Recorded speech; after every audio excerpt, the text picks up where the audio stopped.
Bienvenue en Suède, le pays des vastes forêts et des 100 000 lacs. Depuis des siècles, la disponibilité du bois et de l'eau constitue le fondement de la fabrication de produits à base de bois. L'usine d'Iggesund est située au centre de la Suède, au cœur de la forêt et sur les rives de la mer Baltique. C'est ici que l'Invercote a vu le jour il y a plus de 50 ans. La production de l'Invercote nécessite 3 ingrédients principaux: du bois, de l'énergie, de l'eau. Le bois provient de forêts gérées durablement où on laisse les arbres pousser pendant 100 ans pour qu'ils atteignent leur pleine maturité. Au cours du cycle de vie d'un arbre, la gestion forestière se concentre en premier lieu sur la production de bois adapté aux produits sciés, tels que les revêtements de sol et les meubles. Les rondins qui ne répondent pas aux exigences de la scierie, ainsi que les résidus du sciage et les jeunes arbres triés, sont utilisés pour la fabrication de carton. Le bois est transporté des proches forêts jusqu'au parc à bois d'Iggesund. L'association d'une scierie et d'usines de pâte à papier et de carton qui compose le biocombinat d'Iggesund permet d'utiliser chaque partie de l'arbre de la meilleure façon possible. Depuis le parc à bois, 2 gros camions transportent les rondins jusqu'à l'étape suivante du processus, qui consiste à les débarrasser de leur écorce dans le tambour écorceur.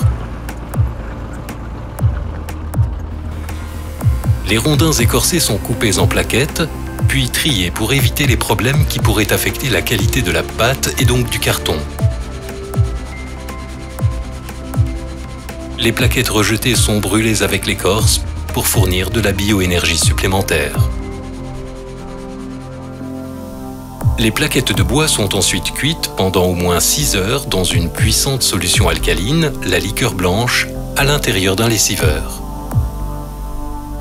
Ce processus libère les fibres de cellulose en dissolvant le liant présent dans le bois, la lignine, ce qui transforme la liqueur blanche en liqueur noire, riche en énergie. La liqueur noire est utilisée comme combustible dans une chaudière de récupération, ce qui produit de la vapeur, principale énergie nécessaire au fonctionnement de l'usine. Toute l'énergie produite est de la bioénergie, extraite des résidus des arbres utilisés dans la fabrication de l'Invercote. Les produits chimiques employés lors de la cuisson sont entièrement recyclés et réutilisés. Ce cycle interne rend l'usine entièrement autosuffisante en bioénergie non fossile et réduit au minimum l'emploi de produits chimiques.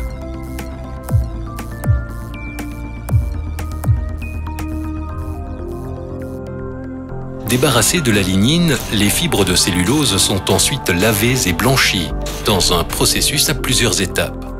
Ce processus produit une pâte pure et blanche qui est prête à être transportée jusqu'à la fabrique de carton et à la ligne de production de l'Invercote. La fabrication de l'Invercote associe les longues fibres de bois tendre de l'épicéa et du pin et les plus petites fibres de bois dur du bouleau.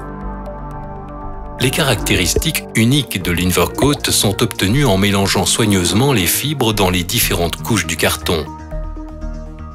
Les longues fibres procurent au carton force et élasticité, tandis que les courtes aident à l'obtention d'une surface lisse sur la face externe, à la base des excellentes caractéristiques d'impression de l'Invercote.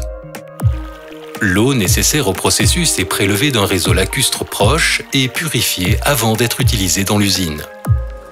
Les fibres de cellulose sont mélangées à l'eau purifiée, puis transportées jusqu'à la fabrique de carton, où les différentes couches de fibres sont façonnées en réseau sur une toile de formation, une fine maille en plastique, d'où l'eau s'égoutte ou est extraite par succion.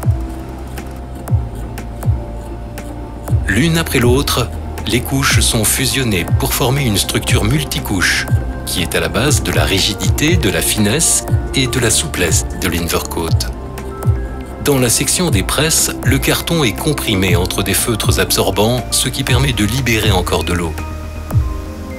Dans la section de séchage, la bande de carton passe à travers une série de rouleaux chauffés pour être séchée grâce à la vapeur émise par la chaudière de récupération. La teneur en eau, qui était de 99% à l'entrée de la fabrique de carton, est maintenant de 5%. l'eau est recyclée de nombreuses fois, puis elle est soumise à un processus de nettoyage en plusieurs étapes pour s'assurer qu'elle n'aura pas d'impact sur le milieu marin lorsqu'elle sera rejetée en mer. Après être passé dans la section de séchage, le carton est calandré et lissé afin d'améliorer encore sa surface. L'étape finale de couchage consiste à appliquer une, deux ou plusieurs couches selon le type de produit Invercoat qui est fabriqué. Les formules de couchage sont des facteurs importants pour les caractéristiques de surface et d'impression du carton et sont un secret bien gardé. Après le couchage, le carton est enroulé sur d'immenses bobines pouvant peser jusqu'à 40 tonnes et comprendre 30 000 mètres de carton. Ces bobines sont ensuite refendues en fonction des tailles, des bobines et des feuilles propres aux clients. L'usine d'Iggesund transforme du bois renouvelable, de l'eau propre et de la bioénergie en Invercoat, un carton haut de gamme apprécié des imprimeurs, transformateurs et propriétaires de marques exigeants du monde entier.